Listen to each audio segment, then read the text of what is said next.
उम्र के इस पड़ाव पर सीढ़ी चढ़ने की तकलीफ समझते हैं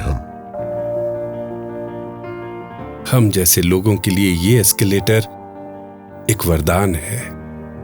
जब अक्सर सहारे की जरूरत पड़े तो आपके लिए सहारा बनते हैं हम। सीढ़ियां चढ़ने से जो परेशानी होती थी, एस्केलेटर्स की वजह से वो दूर हो गई। बोझ की सोच खत्म कर सहूलियत का नजारा दिखाते हैं हम।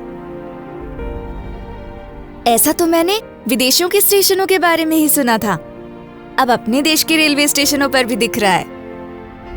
अच्छा लग रहा है। भारतीय रेल आपकी सुविधाओं के लिए लगातार काम कर रही है। नतीजा, देश के 200 स्टेशनों पर 536 एस्केलेटर्स लगाए जा चुके हैं। बाकी के स्टेशनों पर लगाने की तैयारी की जा रही है।